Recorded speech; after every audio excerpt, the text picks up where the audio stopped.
दिग्वासा channel प्रस्तुत करता है समय सार वाचना। समय सार पढ़ ले जो कोई, ताहि तनाव कभी नहीं होई।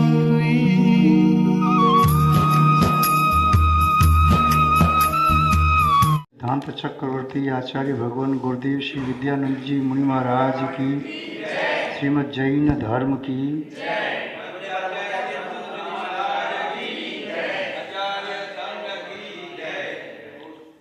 जैनम जयतु शासनम विश्व कल्याणकारकम। उपस्थित पुण्यात्मा महानुभाव, यहाँ पर आचार्य भगवान कुंद स्वामी द्वारा विरचित समयसार ग्रंथ की वाचना चल रही है। समयसार ग्रंथ का तृतीय अधिकार कर्तृकर्म अधिकार अत्यंत महत्वपूर्ण अधिकार है।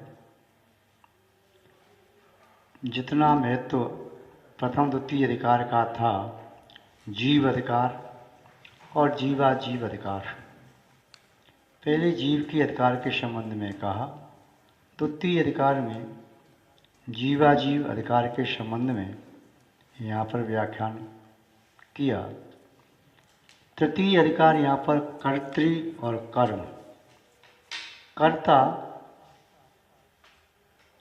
जो कर्म करता है, वह कर्ता का कर्म उस कर्ता के लिए निश्चित रूप से फल देने वाला होता है। यदि शुभ कर्म करता है तो उसका फल भी शुभ प्राप्त होता है, अशुभ कर्म करता है तो उसका फल अशुभ प्राप्त होता है। जीव की अवस्था दो प्रकार की है, एक शुद्ध अवस्था, दूसरी अशुद्ध अवस्था। निश्चय ने व शुद्ध निश्चय ने जीव की शुद्ध अवस्था को ग्रहण करता है, अशुद्ध को नहीं। व्यवहार ने अशुद्ध अवस्था को ग्रहण करता है, शुद्ध अवस्था को नहीं। जीव में अशुद्धि आती है तो पुद्गल के माध्यम से आती है, अन्य द्रव्यों के माध्यम से नहीं, न धर्म द्रव्य के माध्यम से, न अधर्म द्रव्य के माध्यम से, न आकाश और काल द्रव्य के माध्यम से। ये पुद्गल है। पुद्गल अपने स्वभाव को छोड़ता है और जीव भी अपने स्वभाव को छोड़ता है। दोनों स्वभाव को छोड़कर के विभाव दशा में आते हैं, तब व्यवहार ने ग्रहण करता है। व्यवहार ने भेद को अभेद करके, अभेद को भेद करके कहता है। शुद्ध निश्चय ने जीव की शुद्ध दशा को ग्रहण करता है, पुद्गल की शुद्ध दशा परमाणु को ग्रहण करता है, अथवा वह शुद्ध निश्चय ने अन्य जो चार द्रव्य हैं, धर्म द्रव्य, अधर्म द्रव्य, आकाश द्रव्य, काल द्रव्य, इन चार द्रव्यों की शाश्वत शुद्ध अवस्था को ग्रहण करता है। वह नए अपने आप में कह रहा है शुद्ध। जो शुद्ध का ग्राहक है वह शुद्ध नय, जो अशुद्ध का ग्राहक है अशुद्ध नय। अशुद्ध नय का नाम ही व्यवहार नय है और शुद्ध नय का नाम निश्चय नय या शुद्ध निश्चय नय है। जीव और अजीव के संबंध में समझे बिना समय सार का पठन पाठन अध्ययन व्यर्थ है। जिसने जीव द्रव्य का कथन भली भांति समझ लिया, अजीव द्रव्य को भली भांति समझ लिया, उसकी समझ में आश्रव का कथन आ सकता है। और कर्तृ कर्म अधिकार ये आश्रव का अधिकार है। आश्रव यदि हो रहा है तो कर्म का बंध भी नियम से होगा, और आश्रव नहीं हो रहा है तो कर्म का बंध संभव नहीं। आश्रव हुआ है तो कर्म का बंध है, उस आश्रव को रोकना जरूरी है, जिसे संवर कहते हैं। जो आश्रव आकर के बंध को प्राप्त हो गया उसकी निर्जरा करना परम आवश्यक है। संवर और निर्जरा के बिना मोक्ष संभव नहीं। संवर आते हुए कर्मों को रोकना और निर्जरा पूर्वबद्ध कर्मों का निर्जीर्ण करना, इसके बाद मोक्ष होता है। यदि जिस जीव में, जिस आत्मा में कर्मों का आगमन ही न हो तो उन कर्मों का न तो बंध होगा, न उनका संवर करना होगा, न उसकी निर्जरा करनी होगी। उन कर्मों से वह बचा हुआ है। तीनों लोकों में कारमान वर्गणाएं ठसाठस भरी पड़ी हैं। ऐसा आकाश का एक भी प्रदेश बाकी नहीं है जहाँ कारमान वर्गणाएं या नौकर्म वर्गणाएं न हों। जीव कहीं भी पहुँचता है वहाँ से नौकर्म वर्गणाएं ग्रहण करके अपना शरीर बनाता है और अपने भावों के अनुसार, राग द्वेष मोह के अनुसार वह कर्मों का बंध करता है। कारमान वर्गणाएं कहीं से बुलानी नहीं पड़ती। यूँ कहें, आत्मा के प्रत्येक प्रदेश पर असंख्यात असंख्यात कारमान वर्गणाएं भरी पड़ी हैं।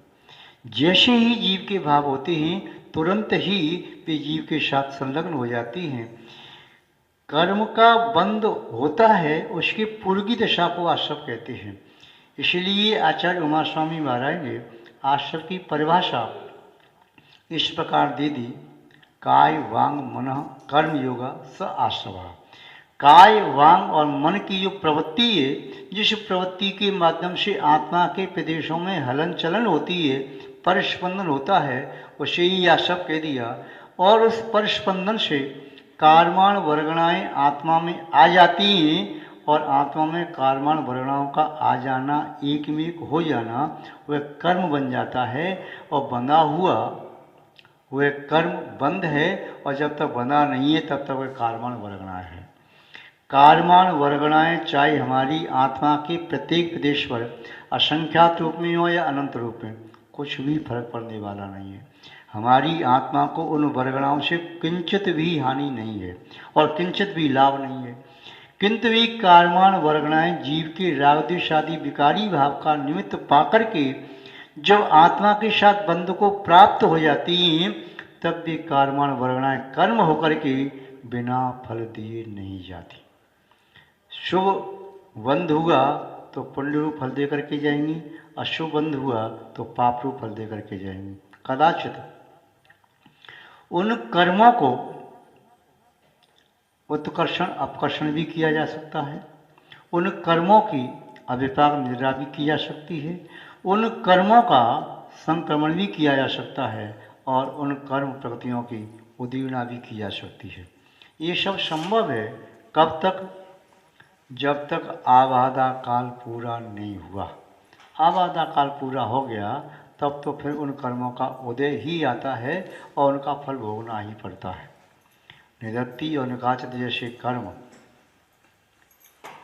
अरहत भक्ति से क्षय को प्राप्त होते हैं, किंतु अरहत भक्ति नहीं की और क्षय को प्राप्त नहीं हुए तो नियम से उदय में आएंगे और अपना पूरा पूरा फल देंगे ही देंगे।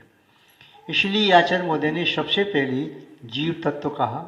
जीव सातों तत्वों में श्रेष्ठ है, उत्तम है, हमें उसी का याद करना है। छह द्रव्य में सबसे पहले जीव द्रव्य कहा, 9 पदार्थों में जीव पदार्थ कहा और 5 अस्तिकाय में भी जीव को सबसे पहले रखा। पुद्गल शुद्ध होता है, अशुद्ध होता है, चेतना नहीं उसमें, अजीब है, उसका कोई फर्क नहीं पड़ता, चाहे पुद्गल शुद्ध रूप में रहे चाहे अशुद्ध रूप में रहे। धर्म द्रव्य, अधर्म द्रव्य, आकाश द्रव्य, काल द्रव्य, ये चारों शाश्वत शुद्ध हैं अनादिकाल से आज तक और अनंत काल तक। वे भी अजीब हैं, उसमें कोई संवेदन नहीं। किंतु जीव है 6 द्रव्यों में, इसमें संवेदना है, इसमें चेतना है, चेतन शक्ति है, ये सुख दुख का वेदन करता, अनुभव करता है।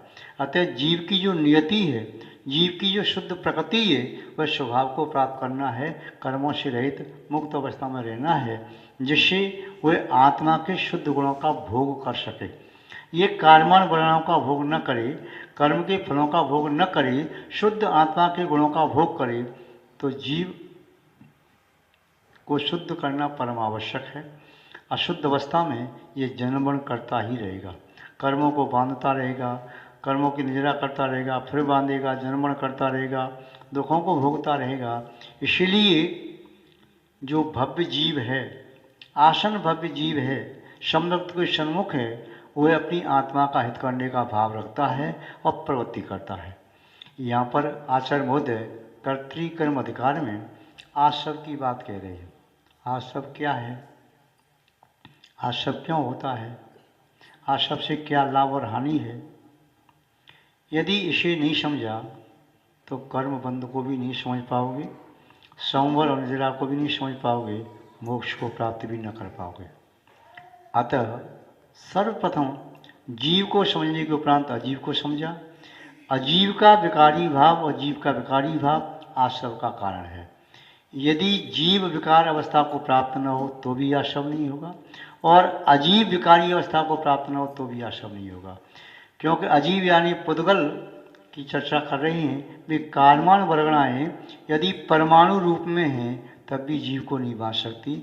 वे परमाणु जब कार्यमान वर्गणाएँ बनती हैं, स्पर्धक होती हैं, वर्ग वर्गणा ये होती हैं, इसका आशय अनेक अनंत परमाणु मिलकर के वह वर्गणा बनती है। एक अकेला परमाणु आत्मा को नहीं बांध सकता। तो वह परमाणु अशुद्ध अवस्था को प्राप्त हुआ तब स्कंद बन गया। वे वर्गणा स्कंद रूप में हैं तभी जीव को बांध सकती हैं। और जीव भी अशुद्ध अवस्था को प्राप्त हुआ, उसमें भी विकार आया, मोही कर्म के उदय से मोह जागृत हुआ, राग द्वेष जागृत हुए, इसलिए कर्म का बंध करता है। जहाँ मोह क्षीण हो जाता है तब बंध उपचार से कहा जाता है। गुणस्थान 13-14 में वह बंध उपचार से है, 14 में तो बंध है ही नहीं, योग ही नहीं है। 13 में बंध है शाताविदनी का, 11-12 में भी शाताविदनी का बंध माना जाता है, किंतु वह सब उपचार से। अब आचार्य महोदय जो यहाँ बता रहे हैं विशेष बात, उसे थोड़ा समझते हैं। उन्हीं के शब्दों में पहले देखें, फिर गाथा का व्याख्यान करेंगे। तृतीय अधिकार कर्तृकर्म अधिकार। जावड़ विशेषंतर तु आदाश वाण दंडम्पी अन्नानि तावदसो को आदिशु वट्टदे जीवो को आदिशु वट्टन्तस कम्मस संचो होदि जीवस्येवं बंधो भरिदो खलु शब्दरसिंह। क्या कहा आचार्य महोदय ने? जावड़ वेदी विशेषंतरम तु आदा सवाण दौर्णम्पी अन्नानि तावदो सोको आदिशु वट्टदे जीवो। जाव, जाव शब्द का अर्थ है जब तक, न नहीं, वेदी जानता है, विशेषंतरम विशेषताओं को और अंतर को, तू और किसकी, आदा आद और आशवाणम दौर्णम्पी आत्मा और आश्रव। जब तक आत्मा को और आश्रव को दोनों को अलग अलग नहीं जानता है, जब तक दोनों की विशेषता नहीं जानता है, तावदु तब तक अन्नानि सो तब तक वह जीव अज्ञानी होता है, को आदिशु वट्टदे जीवो और तब तक वह अज्ञानी होकर के क्रोध आदि में वर्तन करता है, प्रवृत्ति करता है। यहाँ पर पहले शब्द दिया आद, आद कहिए तो आत्मा, दूसरा दिया आश्रव। यदि आत्मा नहीं है तो आश्रव नहीं है, पुद्गल नहीं है तो आश्रव नहीं है। आत्मा क्या है, इस आत्मा के स्वरूप को जीव अधिकार अजीव अधिकार में अच्छे समझाया, दोनों नेक की अपेक्षा से। तो आत्मा है, उस आत्मा शुद्ध आत्मा को समझ लो, फिर अशुद्ध आत्मा को समझ लो। तो शुद्ध आत्मा और अशुद्ध आत्मा में जो अंतर है, तो अंतर अशुद्धि का अंतर है। क्यों? अशुद्ध आत्मा भी शक्ति के अपेक्षा से शुद्ध है और शुद्ध आत्मा तो शुद्ध है ही। तो शुद्ध आत्मा में अशुद्ध आत्मा में कितना अंतर है? अशुद्धि का अंतर है। आत्मा वही जो की त्यों है। जैसे कहते हैं ना, ऑर्डिनरी और एक्स्ट्रा ऑर्डिनरी, दोनों में क्या अंतर है? ऑर्डिनरी और एक्स्ट्रा ऑर्डिनरी, तो एक्स्ट्रा शब्द जो लगाए वही अंतर है। तो ऐसे ही यहाँ पर शुद्ध जीव और अशुद्ध जीव, जीव दोनों हैं। तो शुद्ध अशुद्ध जीव भी शक्ति की अपेक्षा से शुद्ध है, किंतु वह अशुद्धि जब तक है, वह अशुद्धि का आ निकल जाए तो दोनों शुद्ध जीव हो जाएं। अशुद्धि के आ ने उस शुद्धि को अशुद्धि बना दिया। तो ये अशुद्ध जीव है, ये अशुद्ध जीव ही कर्मों का आश्रव करने में समर्थ है। अशुद्ध जीव क्यों हुआ? जीव अशुद्ध हुआ कर्मों के कारण, कर्म बंध के कारण, कर्म उदय के कारण। कर्म का बंध है तो अशुद्ध है। और ये कर्म का बंध क्यों हुआ? जीव के रागद्वेषी विकारी भावों से। विकारी भाव क्यों हुए? जीव के उदय से। रागद्वेष द्रव्य कर्म के उदय से बनते हैं। द्रव्य कर्म का बंध रागद्वेष भाव कर्म के निमित्त से होता है, और द्रव्य कर्म के उदय से पिंडों कर्म की प्राप्ति भी होती है। तो यहाँ पर कहा पहले आत्मा को समझो। आत्मा को समझने के उपरांत जो अशुद्ध आत्मा है, अशुद्धि है, ये मन वचन काय, ये तीनों भी आत्मा की अशुद्धि हैं। शुद्ध आत्मा में योग नहीं है, शुद्ध आत्मा में कषाय नहीं है, शुद्ध आत्मा में ज्ञानावरण आदि कर्म नहीं, संयम नहीं, लेशा नहीं, भव्य भव्य हारक अनारक इत्यादि कुछ भी नहीं है। शुद्ध आत्मा तो सिद्ध, उसमें ये सब संभव नहीं है। न गति है, न इंद्रिय है, न काय है, न योग है, न वेद है, कुछ नहीं। फिर ये अशुद्धि कर्म के उद्देश्य प्राप्त हुई, और कर्म के उद्देश्य ही जीव में भाव पैदा हुए। उन भावों ने कार्यमान वर्गणाओं को बुलाया। अशुद्धि पुद्गल से उत्पन्न हुई, और स्वार्थम को वांछति। आत्मा आत्मा का हित करता है, और पुद्गल पुद्गल का हित करता है। पुद्गल आत्मा में जब पहुंच गया, जिसने रागद्वेष में आत्मा को बना दिया, उस पुद्गल ने द्रव्य कर्म के बांधने के लिए कार्यमान वर्णाओं को बुला लिया। यदि जीव में रागद्वेष में भाव नहीं होता तो वह द्रव्य कर्म आता नहीं। किसी बस में, ट्रेन में आप चढ़ना चाहते हैं, भीड़ बहुत ज़्यादा है, तो क्या करते हैं? यदि आपका एक बंदा उसमें चढ़ गया, एक सवारी पहुंच गई, तो दूसरे को बुला लेती है, और कोई नहीं चढ़ पाया तो सब नीचे खड़े रह जाएंगे। ऐसे एक अपना है तो दूसरा भी वहाँ पहुंच सकता है। किसी डिपार्टमेंट में, ऑफिस में, कहीं भी किसी एक की नौकरी लग गई तो दूसरे का वह सेट करने की कोशिश करता है, और अपना व्यक्ति नहीं है तो नहीं। कहीं भी किसी फंक्शन में जैसे भी है, तो यहाँ बताया कि कर्म कर्म को बुला लेता है, पुद्गल पुद्गल को बुला रहा है। भाव कर्म भी पुद्गल है और द्रव्य कर्म भी पुद्गल है, तो भाव कर्म ने द्रव्य कर्म को बुलाया, और द्रव्य कर्म के उदय से भाव कर्म आया। तो भाव कर्म द्रव्य कर्म का उपकारी, द्रव्य कर्म भाव कर्म का उपकारी, किंतु दोनों मिलकर के आत्मा के अपकारी। द्रव्य कर्म ने भाव कर्म भी दिया, द्रव्य कर्म ने नो कर्म भी दिया, और द्रव्य कर्म ने द्रव्य कर्म भी दिया। और ये तीनों आपस में एक दूसरे के पूरक हैं। नो कर्म है तभी तो योग है, काय वांग मन, और नो कर्म नहीं होता तो नहीं होता। और जब नो कर्म ये है, इससे तीन योग हैं, तो द्रव्य कर्म को बुला रहा है, और द्रव्य कर्म आ रहा है तो भावों के माध्यम से। तो ये तीनों एक दूसरे के पूरक होते हैं, अलग अलग नहीं है। तो यहाँ पर कहा पहले आत्मा के शुद्ध स्वरूप को समझ लो। यदि एक बार आपकी समझ में आत्मा का शुद्ध स्वरूप आ गया, तो आप अजीव से भी अपने आप को बचा सकोगे। और अजीव से यानी पुद्गल से अपने आप को बचाने का नाम ही आज सबसे बचना है। आपने पुद्गल को मान लिया मेरा शत्रु है, आत्मा के गुणों को मान लिया मेरा मित्र है, मैं हूँ स्वयं, तो ये मेरे पास नहीं आ पाए, तो आप बाउंड्री करोगे। उस बाउंड्री का, कोर्ट का, सुरक्षा कर्मियों की सेना का नाम है संवर, जिससे भी नहीं आ पाए। आ रहे हैं, कोई बुला रहा है तो आ रहे हैं, नहीं बुलाए तो कोई कैसे आए? बिना बुलाए आएगा तो अपमान होगा, उसे भगा दिया जाएगा। और बुलाने पर आया है तो अड़ जाएगा, मैं ऐसे नहीं आया, बुलाने पर आया हूँ। और जब बुलाया है, आया हूँ, तो मैं अपनी मर्जी से जाऊँगा। आया तुम्हारी मर्जी से, मेहमान घर में आता है बुलाने वाले की मर्जी से, किंतु जाता है अपनी मर्जी से।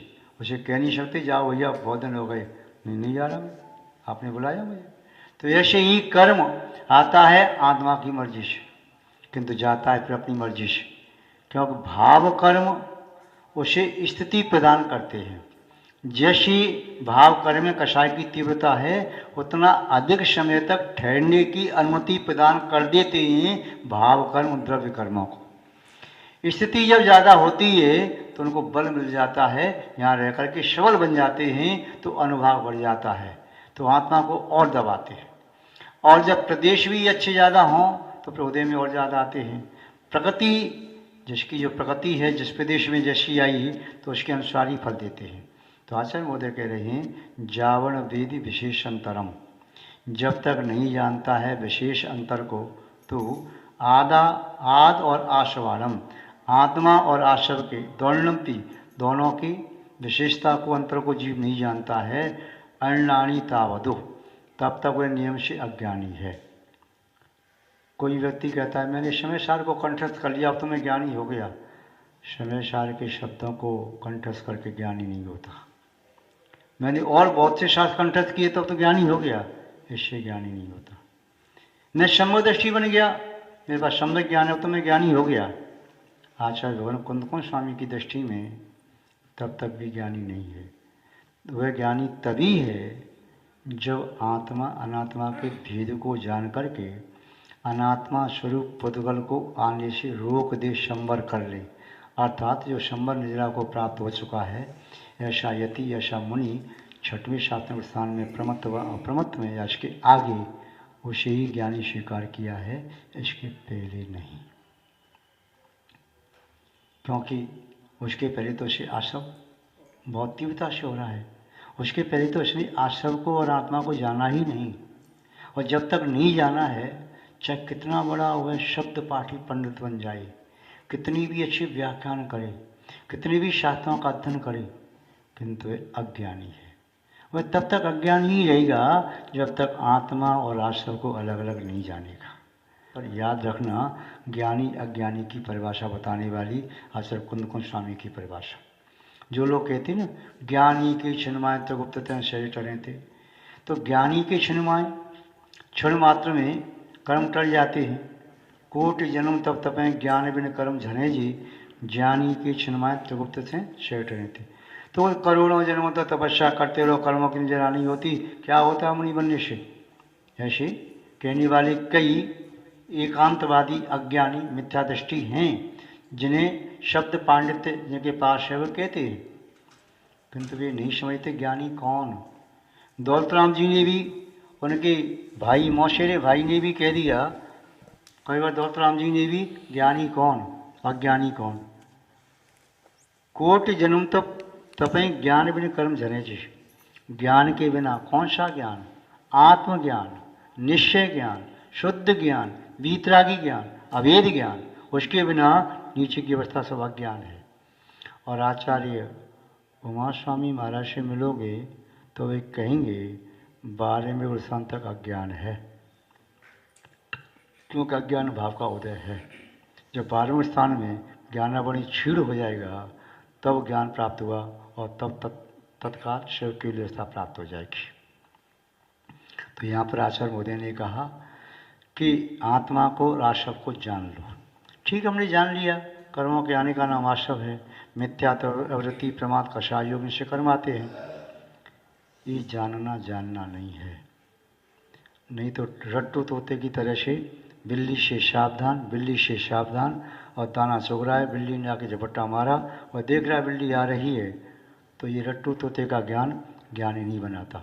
ये तो शब्द पाखंडी बहुत हो सकते हैं। ज्ञान तो है आत्मा में, जिसने देख लिया कि अग्नि मुझे जलाती है, फिर अग्नि में हाथ डालता जाए तो उसे अग्नि जलाती है, ज्ञान शब्द ज्ञान है, आत्मज्ञान नहीं है।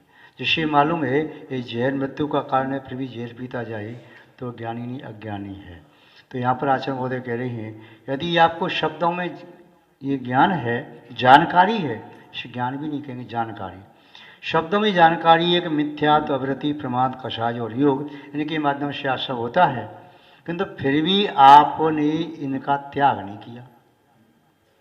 विष मिश्रित दूध का पान करने वाला व्यक्ति कह रहा है मुझे मालूम है इस दूध में जहर पड़ा हुआ है, मुझे मालूम है ये जहर मुझे मार देगा, मुझे मालूम है मैं मरना नहीं चाहता, मैं जीना चाहता हूँ, फिर भी विष में दूध को पी रहा है, तो ज्ञानी क्या ज्ञानी? अज्ञानी कह जाएगा।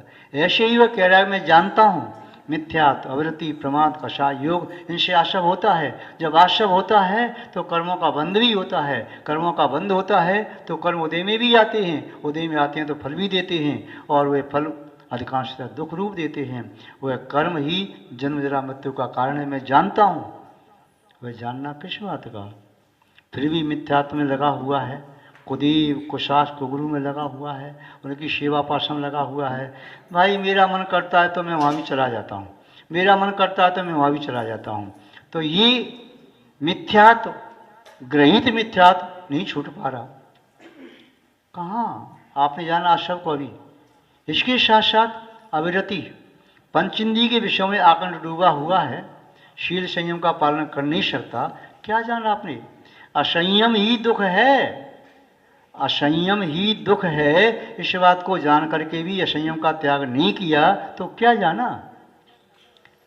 अविरति, प्रमाद, मुनि महाराज के लिए कहा, आप जानते प्रमाद दुखद है, तो प्रमाद को छोड़ने का प्रयास करके अपने दशा में पहुंचो। यदि पहुंचने का प्रयास चल रहा है तो आप ज्ञानी हैं। यदि आप प्रमाद से छूटना नहीं चाहते तो आप भी अज्ञानी की श्रेणी में आ गए। मिथ्यात्व, अविरति, प्रमाद, कषाय, बुद्धिपूर्वक कषाय मत करो। अबुद्धिपूर्वक हो रही है तो मुनि महाराज को उपचार से ज्ञानी कह सकते हैं, क्योंकि वह कषाय सत्व प्रशांत के आगे अबुद्धिपूर्वक हो रही है, उदय में आ रहा है, किंतु फिर भी वह कषाय उनकी समता को भंग नहीं कर पा रही, इसलिए वे ज्ञानी हैं। और योग की प्रवृत्ति तो प्रस्थान 13 में तक रहती है, तो वहाँ रहते हुए भी वे जान रहे हैं योग चल रहा है, बदल की प्रक्रिया चलने दो, मुझे इससे कोई हानि नहीं। शाता विदनी का आशा हो भी रहा है तो सोने घर का पाहुना जो आवे तो जाए, आएगा चला जाएगा, बंद थोड़ी हो रहा है, हानिकारक नहीं है। तो यहाँ पर आचार्य कुंदकुंज स्वामी के शब्दों में ज्ञानी वही है जिसने आशव को जान लिया और आत्मा को जान लिया। आशव को अपनी आत्मा का शत्रु मान लिया, जिसने आशव को शत्रु मान लिया, बंद शत्रु नहीं है। बंद तो प्रक्रिया है, फल है। यदि महल में किले में शत्रु घुस रहे हैं तो शत्रुओं का घुसना ही खतरनाक है। जो घुस के आ गई वे तो फिर मारकाट करेंगे, फाइटिंग करेंगे आपके साथ। अब माना आना ही खतरनाक है, अब आप क्या कर पाओ? आई गई, आने से रोको, इसलिए आने से रोकना बहुत ज़रूरी है। आने से नहीं रोको, वहाँ प्रमादी आप बन गए, आ गई तो अपनी शक्ति को नष्ट करना है। कर्म बंध गया, अब तो बंध गया तो बंध गया, अब तो फल देगा। इसलिए आचार्य महोदय कह रही हैं आशव को समझ लो, आत्मा को समझ लो और आशव को समझ लो। बोले बंद शत्रु बाद में है, पहला शत्रु है आशव। बंद तो अस्त्र शस्त्र हैं, और यदि आशव नहीं हुआ तो अस्त्र शस्त्र क्या करेंगे? यदि कोई शत्रु तुम्हारे सामने नहीं है, अस्त्र शस्त्रों का ढेर लगा हुआ है, तो वे अस्त्र शस्त्र आपका कुछ भी बाल बांका नहीं कर सकते। और यदि शत्रु सामने खड़ा है तो अस्त्र कुछ भी ना होगा, पत्थर उठा करके मारेगा तभी आपका घात कर सकता है। लाठी, चाबुक, डंडा, तलवार, फरसा कुछ भी लेकर के मारेगा, उससे घात कर सकता है। इसलिए शत्रु है सबसे बड़ा आशव। उस आशव से अपनी आत्मा को बचाना है, उससे सुरक्षा करना है। और सुरक्षा की बाउंड्री जो है वह है पंच महाव्रत, समित गुप्त कर, वचन काय मन को, 10 विध धर्म परिचय 22, 12 भावन को। ये सब भाव 57 मिलकर आशव को खोते, स्वप्न दशा से जागो चेतन, कहाँ पड़े सोते। तो आशव से बचना है। तो जो अपने आप को बचाने में समर्थ है वही वास्तव में ज्ञानी है, वही वीर है, वही आत्मा का हित करने में समर्थ होता है। तो यहाँ पर आचार्य महोदय ने ज्ञानी और अज्ञानी के बारे में बताया। अज्ञानी बन करके नहीं रहना है, ज्ञानी बन करके ज़्यादा रह नहीं पाओगे। अज्ञानी बन करके मुक्ति नहीं है, और ज्ञानी बन करके संसार में भटकना संभव नहीं है।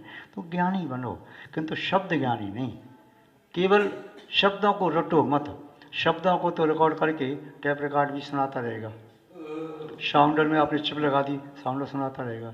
शब्द रिकॉर्ड आपके कैमरा हैं, इन पर रिकॉर्ड हो जाएंगे, आप सुनते रहो, किंतु उनमें चेतना थोड़ी है। तो शब्दों का असर आपकी आत्मा में होना चाहिए। जैसे दूध में शक्कर डाल दो तो मीठा होता है, नमक डाल दो तो खारी हो जाता है, नींबू डाल दो फट जाता है। ऐसे ही आत्मा रूपी दूध में ज्ञान अंदर जाए तो आत्मा में प्रभाव पड़े। यदि प्रभाव नहीं पड़ रहा है तो अंदर में ज्ञान नहीं पहुंचा। दूध के डिब्बे पर शक्कर की पैकेट रख दिया तो दूध मीठा नहीं होगा, नमक रख दिया तो खारा नहीं होगा, नींबू रख दिया तो खट्टा नहीं होगा। अंदर जाएगा तभी अपना असर दिखाएगा। अंदर असर दिखा दिया है तो समझो अंदर वह गया है। ऐसे ही हमारी आत्मा में असर दिखा दिया शब्दों ने तो समझो भाव शुद्ध ज्ञान प्रकट हो गया। और भाव शुद्ध ज्ञान के बिना कभी भी किसी का कल्याण नहीं होता। भाव शुद्ध ज्ञान से कल्याण होता है। शिवभूति मुनि महाराज को 12 साल में नवकार मंत्र याद नहीं हुआ, द्रव्य शुद्ध ज्ञान नहीं था, पर भाव शुद्ध ज्ञान था, जिसके माध्यम से केवल ज्ञानी बन गए। भाव शुद्ध ज्ञान क्या करता है? भाव शुद्ध ज्ञान हमारी आत्मा को संभालता है। भाव शुद्ध ज्ञान है आत्मा का रक्षा करने वाला कवच। भाव शुद्ध ज्ञान है ढाल। और द्रव्य शुद्ध ज्ञान क्या है? दूसरों को उपदेश देने की कला। द्रव्य शुद्ध ज्ञान से हम दूसरों को उपदेश दे सकते हैं, संभाल सकते हैं, किंतु भाव शुद्ध ज्ञान को हम अपने आप को संभाल सकते हैं। भाव शुद्ध ज्ञान के बिना द्रव्य शुद्ध ज्ञान भी बेकार है। यदि भाव शुद्ध ज्ञान है तो अपने आप को संभालो, द्रव्य शुद्ध ज्ञान है तो दूसरों को संभालो। और यदि द्रव्य शुद्ध ज्ञान नहीं भी है, दूसरों को नहीं संभाल पाए तो उतनी हानि नहीं है, अपने आप को संभालो, पर्याप्त है। आपको देख करके व्यक्ति अपना कल्याण कर लेगा। तो ज्ञानी अज्ञानी का जो दिया कि आचार्य महोदय ने कहा ज्ञानी कौन? वही ज्ञानी है जिसने आत्मा और आशा को जान लिया। दौलत राम जी ने क्या कहा? ज्ञानी की त्रिगुप्त, 3 गुप्त किन्हीं के पास होती हैं?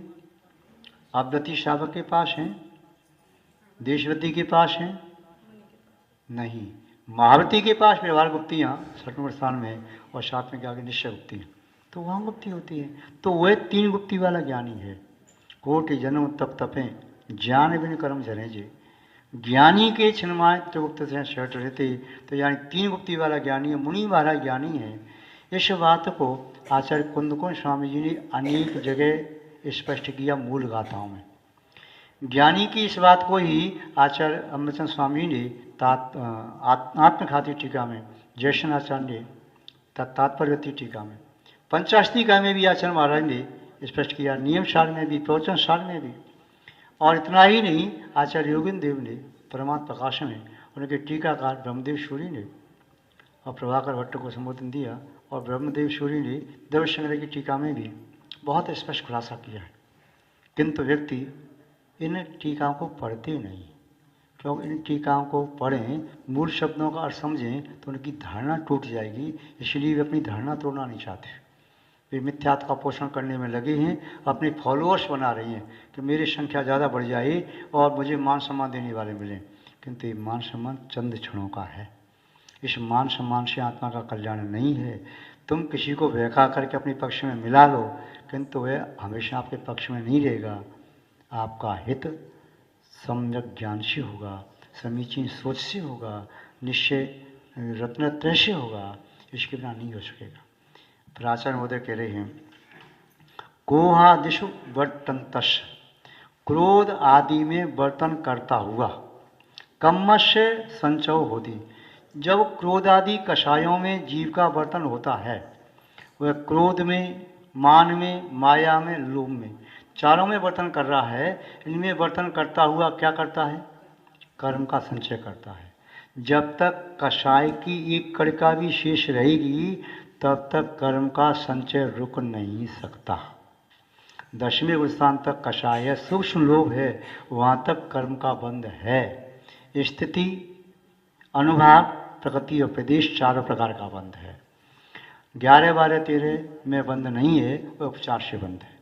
तो कषाय की कणिका भी शेष है। सूक्ष्म लोभ रह गया, क्रोध गया, मान गया, माया भी चली गई, लोभ रह गया, वह भी सूक्ष्म लोभ रह गया, किंतु वहाँ पर भी कर्म का बंध है चारों प्रकार का। तो यहाँ कह रही हैं, कोहादिशु बट्टन तस्य, क्रोध आदि कषायों में वर्तन करता हुआ वह जीव क्या करता है? कम्मस संचय होती, उस प्रक्रिया से कर्म का संचय होता है। जीवस्य एवं बंधो, जब कर्म का संचय होता है, कर्म के संचय का नाम ही बंध है। 11, 12, 13वें स्थान में कर्म का संचय नहीं है, इसलिए वहाँ बंध नहीं है, वहाँ आशक्त तो है।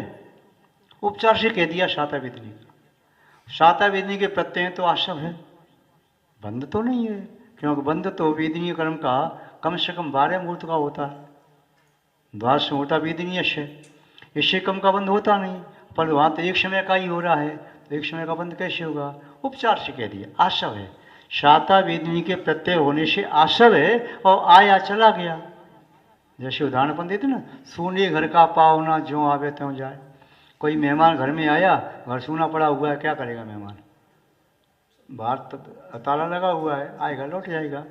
तो ऐसे ही अब आतिथ्य करने वाली कषाय नहीं रही, 11वें स्थान में भी नहीं, उदय रूप में, न 12 में न 13 में, तो कषाय नहीं रही तो कार्बन वर्ण आती हैं किंतु लौट जाती हैं। तो यहाँ पर बता रहे कि क्रोध आदि कषायों में वर्तन करता हुआ जीव एक कर्म का संचय करता है, और जीव से बंधो कर्म के संचय का नाम ही वह बंध है। उस कर्म के संचय अवस्था से या कार्बन वर्ण से जीव बंध को प्राप्त होता, बंध जाता है। भणदो खलु सर्वदर्शी हूँ, निश्चय से ऐसा भणदो कहा है सर्वदर्शी। सर्वदर्शी सर्वज्ञ जिंद देव ने ऐसा कहा है कि कर्मों का आशय होना ही बंध है, संचय हो जाता है बंध है, और कर्मों का आशय योग से होता है। और जब तक आशय को नहीं समझोगे तब तक आशय से बच नहीं पाओगे। और आशय होता है तो राग द्वेष का निमित्त पा करके वह कार्बन वर्ण संचित हो जाती हैं, और संचय का नाम ही बंध है, और बंध ही संसार है। बंध ही संसार है, जब तक कर्म का बंध है तब तक संसार है। और कर्म का बंध जैसे छूटा, आशव जैसे गया, और कर्म का बंध कब होता है? आशव से। कर्म का बंध आशव से होता है। माना कि कर्म का बंध 10वें स्थान तक है, किंतु 11, 12, 13 में आशव तो है, तब इसीलिए संसार है। 14वें स्थान में आशव नहीं है, फिर संसार क्यों है? अब जो अतीत में आपने इकट्ठा कर लिया उसे धक्का दे के बाहर तो निकालना है, उसकी निर्जरा तो करनी है, इसलिए 14वें स्थान का काल बहुत अत्यल्प है। आशव पूर्ण आशव नष्ट होते ही लघु अंतर मुहूर्त में संसार से मुक्ति हो जाती है। ऐसा सर्वदेव ने कहा कि आप आशव से बचो, बंध से नहीं बच सकोगे। आशव से बचो, बंध आशव जब हो ही गया तो बंध से नहीं बच सकोगे, इसलिए आशव मत होने दो। और आशव कब नहीं होने दोगी? जब आत्मा के शुद्ध स्वरूप को जान लोगे, और आशव स्वरूप आने वाली कर्म वर्णाओं के स्वरूप को जान लोगे, तभी आप बच पाओगे। उन्हें शत्रु मान लो और आत्मा को अपना आत्मित्र मान लो, तो आप अपने मित्र की, आत्मा की रक्षा करोगे शत्रु से। और मित्र की रक्षा कैसे की जाती है? अपना सर्वस्व लुटा करके, तन दे करके, धन दे करके, वचनों के द्वारा, जैसे भी हो। जब सच्चा मित्र है तो चाहे कुछ भी हो जाए, मैं अपने मित्र पर आँच नहीं आने दूंगा, तो मेरी आत्मा मेरा सबसे बड़ा मित्र है। और जब आत्मा आशय को स्थान दे देती है तो मेरी आत्मा ही मेरे सबसे बड़ा शत्रु है, क्योंकि आशव मेरी आत्मा को मेरा शत्रु बना देता है। और आशव से आत्मा दूर रहती है तो मेरी मित्र बन करके रहती है, मेरे गुण स्वभाव लक्षण आदि को प्रकट करने में समर्थ है, और आत्मा के गुणों को प्रकट करने में समर्थ है, जिन गुणों को मुझे अनंत काल तक भोगना है। तो यहाँ पर संक्षेप में यही जाना कर्तृकर्म अधिकार की प्रथम 2 गाथाओं में कि आशव और आत्मा के स्वरूप को समझना है। इस स्वरूप को समझ लोगे तो कषाएँ आपकी अपने आप मंद होती जाएंगी, कषाय मंद होती जाएंगी, और कषायों का मंद होना ही धर्म ध्यान है। कषायों का मंद होना ही संसार का शनि शनि विकसित करना है। कषायों का मंद होना ही संयम की ओर बढ़ाए गए कदम है। कषायों का मंद होने पर ही वैराग होता है। कषाय का मंद होना ही आत्मस्वरूप का वेदन, स्वसंवेदन अनुभूति करने का कारण है। कषाय की तीव्रता में आत्मानुभूति, आत्मसंवेदन संभव ही नहीं है। कषाय की तीव्रता में सम्यक्त का ठहरना भी संभव नहीं है। कषाय की तीव्रता में देशवतों का ठहरना संभव नहीं है। कषाय की तीव्रता में महावतों का ठहरना संभव नहीं है। और कषाय की तीव्रता में विशुद्ध परिणामों का ठहरना संभव नहीं, वैराग का ठहरना संभव नहीं। कषाय की तीव्रता नियम से आत्मा में संक्लेश भाव पैदा करती है, और संक्लेशता की यदि हानि करना है तो कषायों को मंद करना है। इन 2 गाथाओं का अर्थ अभी संक्षेप में इतना जाना, विस्तार से पुनः कभी समय आने पर हमें देखना चाहिए, समझना चाहिए। आज बस इतना ही पर्याप्त समझते हैं। जय बोलिए श्री शांतनाथ भगवान की, पूज्य आचार्य गुरुदेव श्री विद्यानंद जी मुनि महाराज की, श्रीमद् जैन धर्म की।